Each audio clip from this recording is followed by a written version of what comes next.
Gabe Brown has some good stuff on soil health and weaning off of inputs. I have also had recommended to me to only use a partial rate from a soil test. Not all the input is used by the plants. Yes. That's a good point. For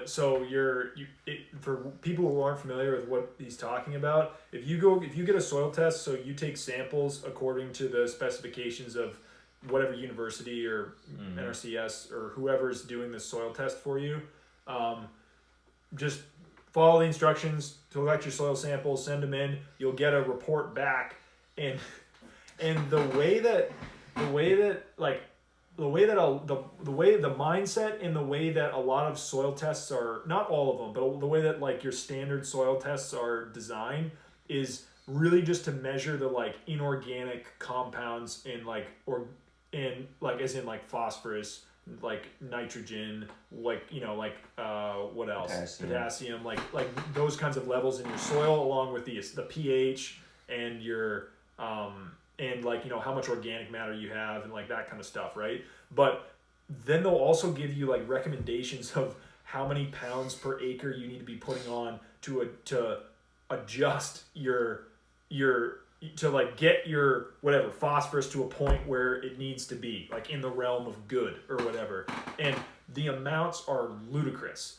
Like 160 pounds. Greg tells this story of when he did a cost share one time to put down some phosphorus on a piece of land that he had just acquired.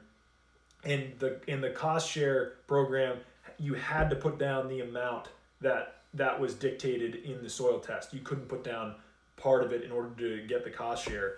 And so the phosphorus, the truck driver that came in, the spreader who came in to spread it was like, this is stupid. Like this doesn't make any sense. It's like, what was it, like 100? No. Like, because it literally was like dust on the ground. Like it was like phosphorus on top of phosphorus. Or it was lime on top of lime. I think it was lime. I don't think it was phosphorus. It was like this amount of lime to increase the pH. It's like, it literally was like a lime dust just on the ground. Like a good layer of it. It's like, he was like, this is dumb. Like this is not even. The soil can't metabolize. It's not going to metabolize this all. It's just going to like wash down into the creek.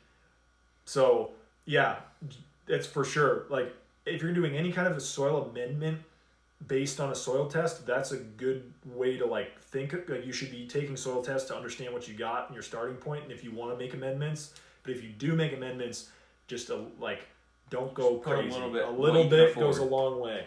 Like put whatever. I don't remember. I don't even know if a little bit goes a long way. It's more like don't overdo it. It's like it's like just do what you can justify doing. Don't feel like you have to put on get the it all full at amount. the same time. Yeah. That little bit you put on is going to do something. Yeah. So